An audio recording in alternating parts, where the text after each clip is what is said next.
तस्मै पुरुषाय भूयसे सदुद्भवाय स्थान निरोध लीलया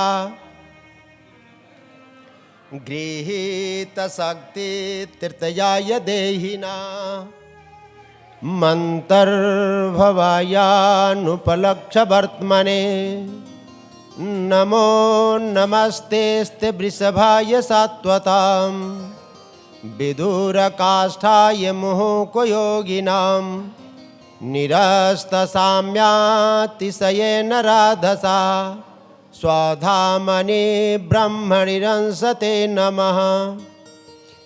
यत् कीर्तनं यत् स्मरणं यदीक्षणं यद्वन्दनं यच्छ्रवणं यदर्हणं लोकस्य सद्यो विधुनोति कल्मषं तस्मै सुभद्राश्रवसे नमो नमः।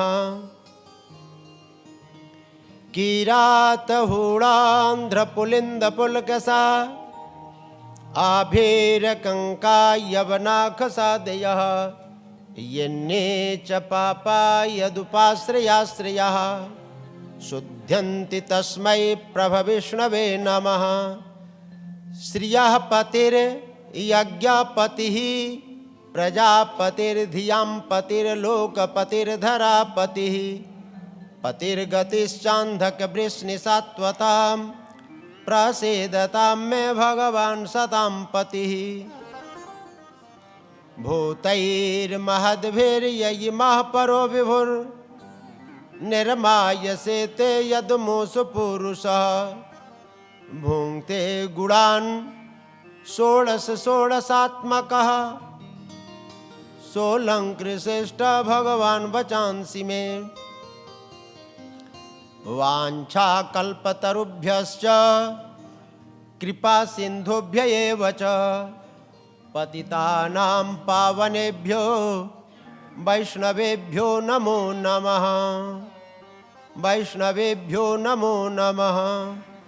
ॐ सहना भवतु सहनौ भुनक्तु सह वीर्यं करवावहै तेजस्विनावधीतमस्तु मां विद्विषावहै।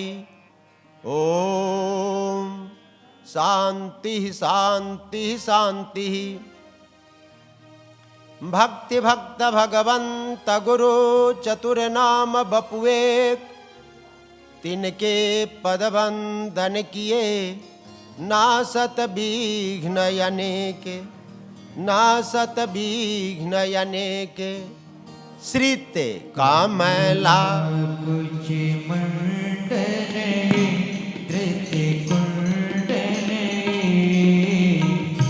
ये कुर्सी रखी है ना, उसके नीचे भी ऊपर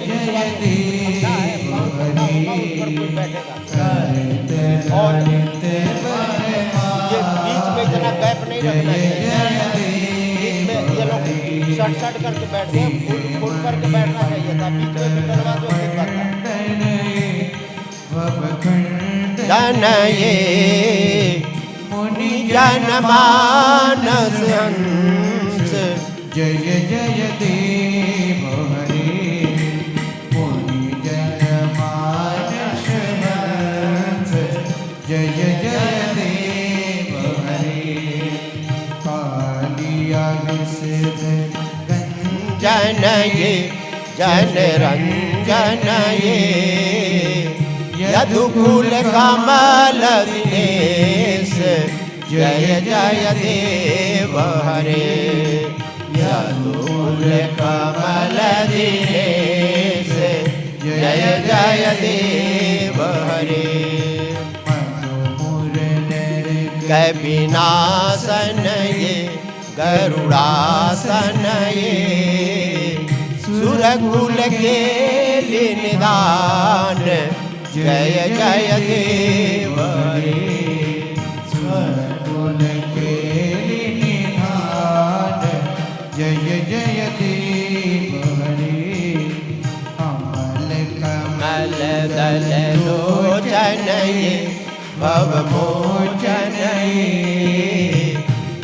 त्रिभुवन भवन निधान जय जय देव हरे त्रिभुवन भवन निधान जय जय देव हरे जनक सुता कृत भूषण ये जित दूषण ये समर सुमित दस कंठ जय जय देव हरे समर सुमित दस कंठ जय जय देव हरे अभिनव जलधर सुंदर धृत मंदर श्रीमुख चंद्र जपोर जय जय देव हरे श्रीमुख चंद्र जपोर जय जय देव हरे तब चरणे प्रणता पयमित भावये पुरुषलम प्रणतेषु जय जय देव हरे पुरुषलम प्रणतेषु जय जय देव हरे श्री जय देव मेरोदितं कुरुते मुदं मंगलमांजुलगीत जय जय देव हरे मंगलमांजुलगीत जय जय देव हरे ऋतिकमला उच्च मंडलये ऋतिकुंडलये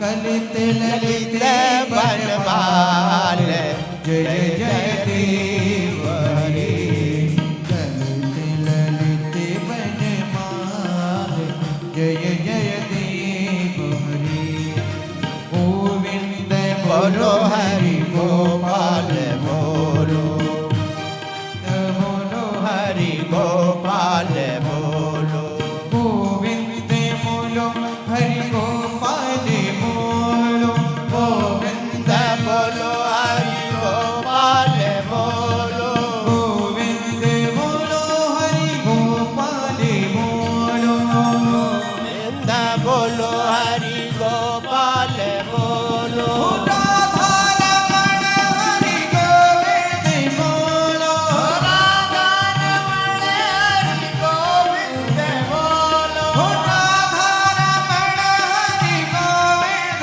बोलो राधा रमण हरि गोविंद बोलो गोविंद बोलो हरि गोपाल बोलो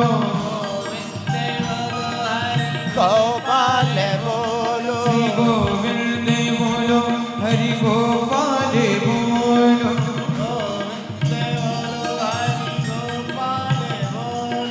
राधा रमण हरि गोविंद बोलो रमण हरि गोविंद बोलो गोपाल राधे कृष्ण गोविंद गोविंद हरि गोपाल राधे कृष्ण गोविंद गोविंद राधे गोविंद गोविंद राधे गोविंद गोविंद राधे गोविंद गोविंद राधे गोविंद गोविंद राधे गोविंद गोविंद राधे गोविंद गोविंद राधे गोविंद गोविंद राधे गोविंद गोविंद गोपाल राधे कृष्ण गोविंद गोविंद हरि गोपाल राधे कृष्ण गोविंद गोविंद हरि गोपाल राधे कृष्ण गोविंद गोविंद हरि गोपाल राधे कृष्ण गोविंद गोविंद हे गोपाल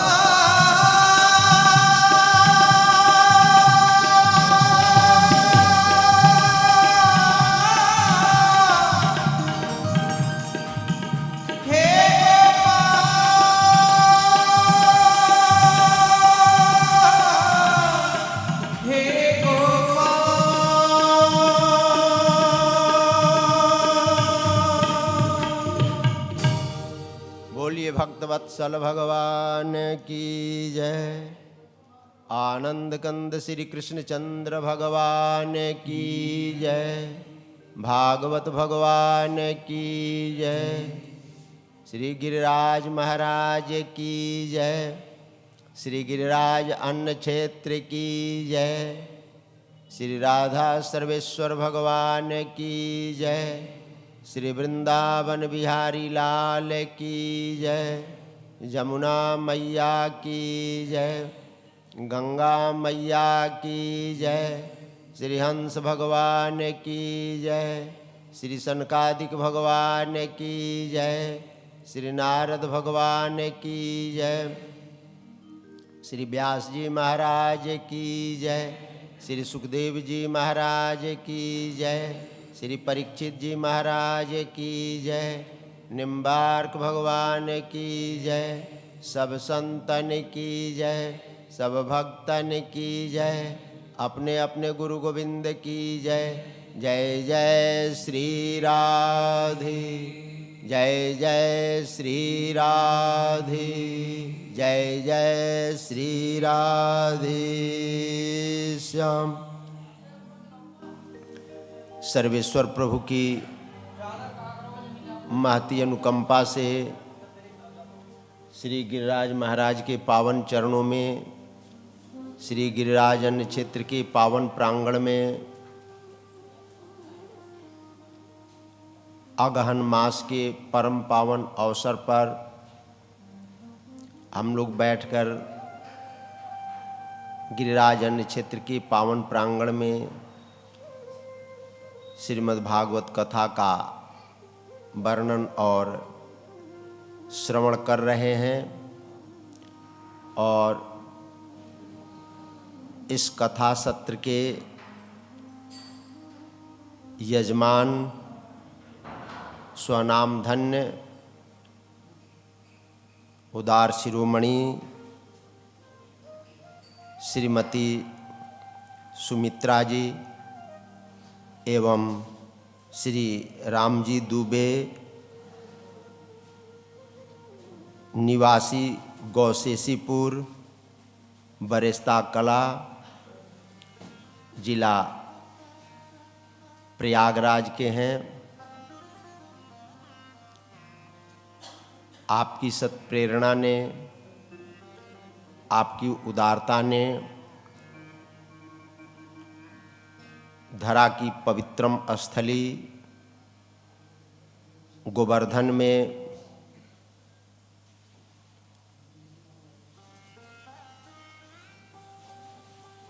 इस कथा सत्र को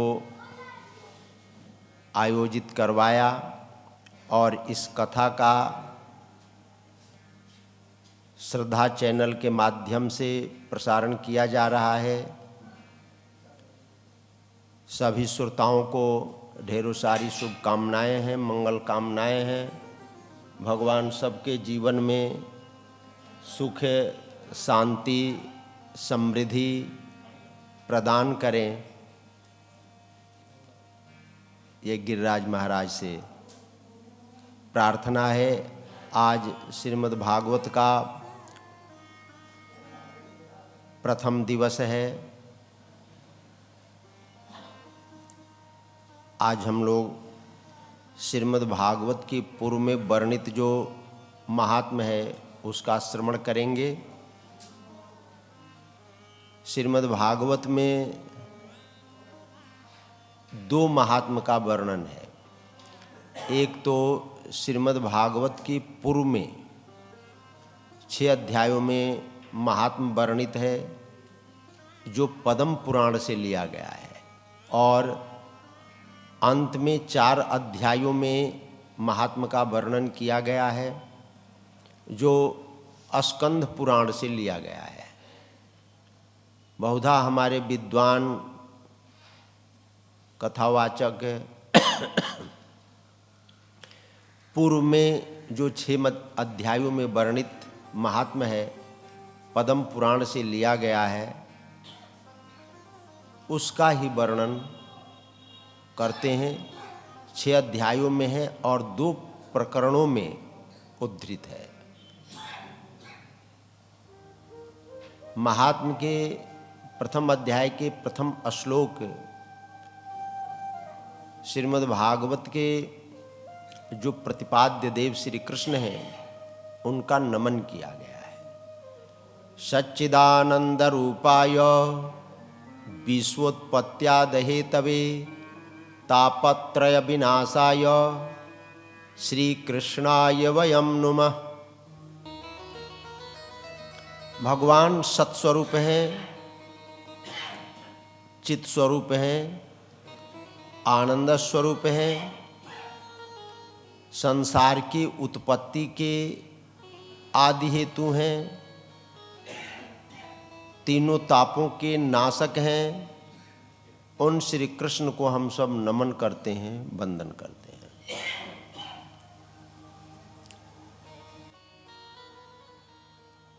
सत शब्द से हम लोग पता नहीं क्या सोचते हैं कि सत्य का मतलब क्या होता है।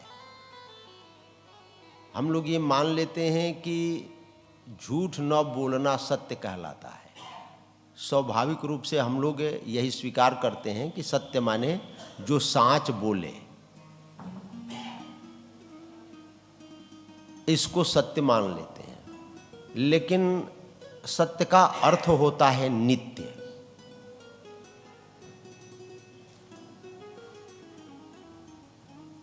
चित्त माने हम लोग बुद्धि को मान लेते हैं, लेकिन चित्त का अर्थ है ज्ञान। जो भगवान है वो नित्य है और ज्ञान स्वरूप है। वैसे तो सांख्य और योग ये अहंकार का विकार मानता है आनंद को। ये बहुत पत्ते की बात है, ध्यान देने की बात है। सब लोग इसे स्वीकार नहीं करते हैं, लेकिन सांख्य और योग ये दोनों शास्त्र आनंद को विकार मानते हैं, विकृति। किसकी विकृति? अहंकार की। और अहंकार प्रकृति का परिणाम है, यानी जड़ का, यानी अज्ञान का, यानी माया का। माया का प्रथम विकार महातत्व है, जिसको बुद्धि बोलते हैं, और प्रकृति का द्वितीय विकार अहंकार है। इस अहंकार में ही आनंद है। नानंदाभिर्व्यक्तिर्मुक्तिर निर्धर्मत्वात्। सांख्य कहता है कि आनंद का प्रकट हो जाना मुक्ति नहीं है। योग भी मानता है जो 4 प्रकार की समाधि है, वितर्क, विचारानंदा, अस्मिता, रूपानुगमात् संप्रज्ञाता। आत्मा का आनंद के साथ कोई संबंध ही नहीं है। जो आनंद है, जड़ प्रकृति में जो योगी जन 4 प्रकार की समाधि लगाते हैं, योग में जिसका वर्णन मिलता है, वितर्क, विचार, आनंद, अस्मिता। वितर्क का जड़ता के संबंध रहता है, विचार का तन्मात्राओं के साथ संबंध रहता है, और आनंद का अहंकार के साथ संबंध रहता है। यानी ये जड़ता से तीसरी कक्षा में है। चौथी कक्षा में अस्मिता आता है, यानी मैं। अस्मिता माने मैं, यानी मैं से नीचे की कक्षा में आनंद है। आनंद किसको मिला? तो हम लोग ये सोचते हैं कि हमको बड़ा आनंद आया, हमको बड़ा सुख मिला। यानी सुख की पहुंच मैं तक है, मैं के आगे सुख की पहुंच नहीं है। ऐसा ये मैं नहीं कहता हूं, ऐसा योग सांख्य कहता है।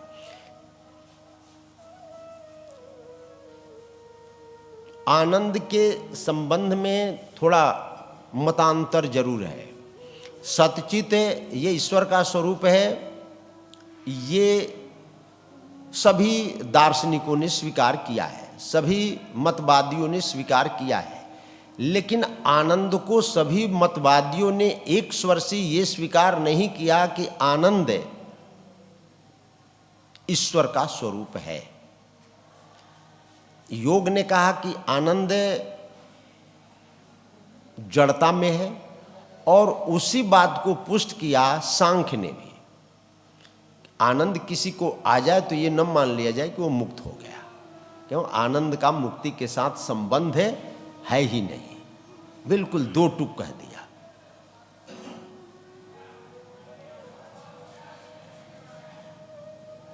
लेकिन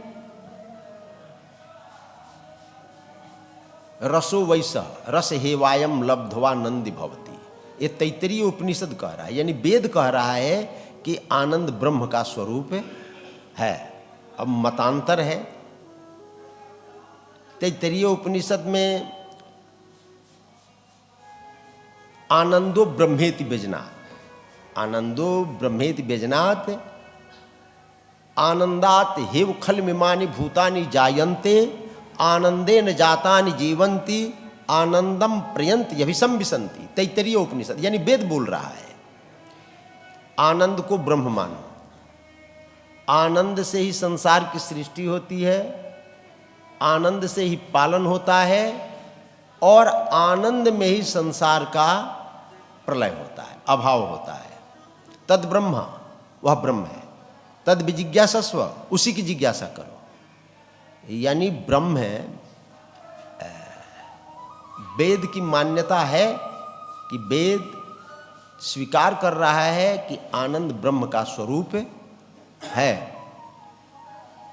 हमारे वैष्णवाचार्यों ने भी आनंद को ब्रह्म का स्वरूप माना। ज्ञान को सांख्य बोलता है ज्ञानम नैवात्मनो धर्म न गुणोवा कथंचन, ज्ञान स्वरूप एवात्मा नित्य सर्वगतः शिव। ज्ञान को आत्मा का आगंतुक धर्म नहीं माना है, स्वरूप माना है। जो ईश्वर है ज्ञान मात्रम परब्रह्म परमात्मेश्वर पुमान, एक कपिल देव जी तृतीय स्कंद में अपने मां देवहूति से कहते हैं ईश्वर केवल ज्ञान स्वरूप है। हम लोगों के शरीर में दो वस्तुएं हैं, ध्यान गया हो न गया हो, इस शरीर में दो वस्तु है। दो वस्तुओं के जोग से शरीर बना है, एक अज्ञान और एक ज्ञान। एक ज्ञान है और दूसरा अज्ञान है। इस संसार का जो उपादान कारण है, हमारे विद्वानों ने अज्ञान माया को माना है ना, माया को इस संसार का उपादान कारण माना है, और पुरुष को यानी भगवान को निमित्त कारण माना है। तो ये जो शरीर है ये उपादान जो माया है उसका है, और पुरुष का जो चेतन है ज्ञान है उसका। इन दोनों का योग शरीर है।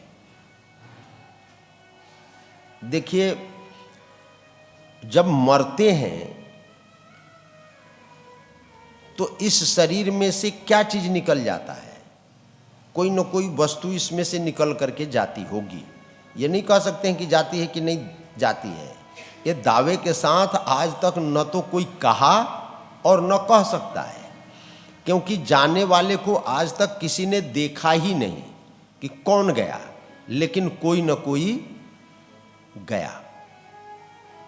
इसमें से किस वस्तु का अभाव हुआ जिसके कारण ये शरीर जड़ हो गया? कोई न कोई वस्तु इसमें से गई है। अब कौन सी वस्तु गई है?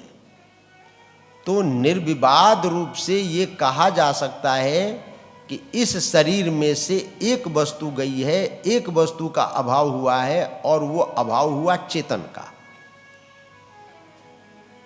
इस शरीर से केवल चेतन वस्तु का अभाव हुआ, जिसके कारण ये शरीर यह पार्थिव कस्य हेतु हो। इस शरीर में और मिट्टी में कोई भेद नहीं रहा। तो ये दो वस्तु इसमें मिश्रित है, एक चेतन और एक जड़ है। चेतन एक है, पुरुषा एक है, केवली है, और जो जड़ तत्व है उसके अवांतर 24 भेद हैं। जड़ का वर्गीकरण किया गया, जड़ विकृत होते होते 24 अवांतर रूप में विभक्त हुआ। अष्टौ प्रकृतयः षोडश विकारः, 8 प्रकृति और 16 विकार। ये 24 तत्व इस शरीर में है, जो जड़ का भेद है।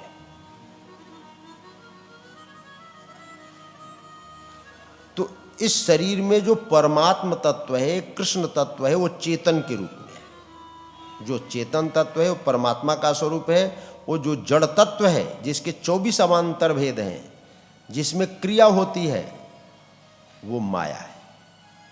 हम लोग कहते हैं ना कि ये संसार माया और ब्रह्म का योग है। मम योनिर्महद् ब्रह्म तस्मिन् गर्भदधाम्यहम् संभवः सर्वभूतानां ततो भवति भारत। वेद भी, श्वेताश्वतर उपनिषद भी बोलता है, जामेकाम लोहित शुक्ल कृष्णाम बहवी प्रजा सृजिमानां स्वरूपा अजो हेको जुष्माणुन्सेते जहाते नाम भुक्त भोगाम अजोन्या। जो जड़ तत्व है वो हम लोगों को दिखाई पड़ता है, जिसको हम लोग देखते हैं प्रमाण रूप में। हम कहते हैं कि हम देख रहे हैं, सुन रहे हैं, लेकिन एक विशेष बात ये और आप मान लीजिएगा, जिसको हम देखते हैं वास्तव में वो वस्तु होती नहीं है।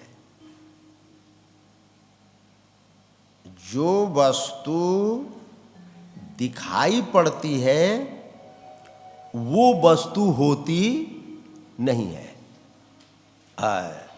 ये इस पर कोई विश्वास करने के लिए तैयार नहीं होगा कि प्रमाण रूप से जिसको हम प्रत्यक्ष देख रहे हैं और वो कहा जाए कि वो नहीं है, ये संभव कैसे है।